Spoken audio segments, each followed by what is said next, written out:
Good morning বন্ধু। আজকে রবিবার, ঘড়িতে বাজে এখন 8টা।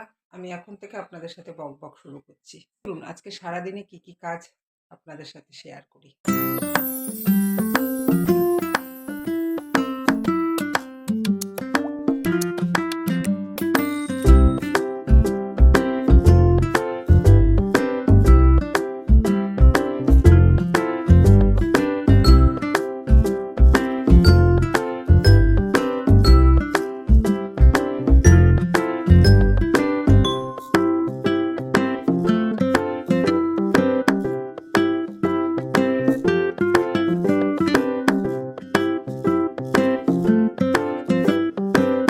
তো বন্ধু, আমি সমস্ত বাসি কাজ সেরে স্নান ধুতি করে চলে এসেছি।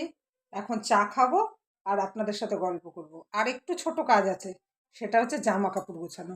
জামা কাপড়টা গুছিয়ে নিয়ে আপনাদের সাথে জামা কাপড় গোছাবো আর আপনাদের সাথে গল্প করব। ঠিক আছে বন্ধু? এই রোববার দিনটা খুব খুব কাজের থাকে। সকালবেলা উঠে একটু চা খাবো, তারও উপায় হয় না।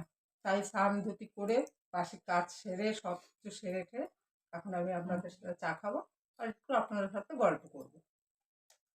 তারপরে আবার বাজার আসবে, বাজার আসলে কি বাজার আসলো সেগুলো দেখে সব জায়গা মতন রেখে রান্না করতে হবে, রান্নাঘরে ঢুকতে হবে। আপনাদের সাথে কার কার সাথে এরকম হয়?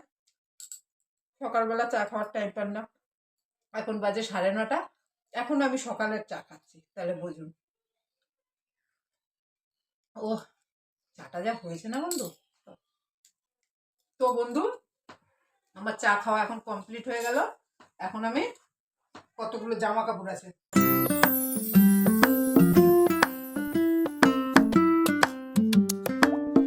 তো বন্ধু আজকে আমার রোববারের বাজার চলে এসছে।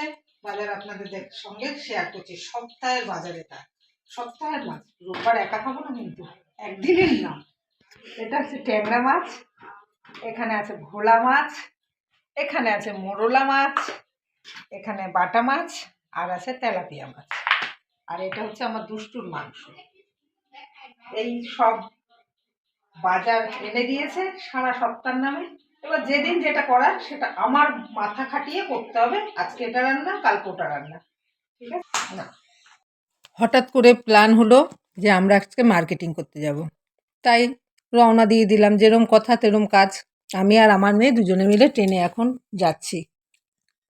তারপরে মার্কেটিং সেরে একবার ইচ্ছে আছে বাপের বাড়ি যাব। জানি না সময় হবে কি না। যদি সময় হয় আপনাদের বাপের বাড়ির ওখানটাও আমি শেয়ার করব আপনাদের সাথে।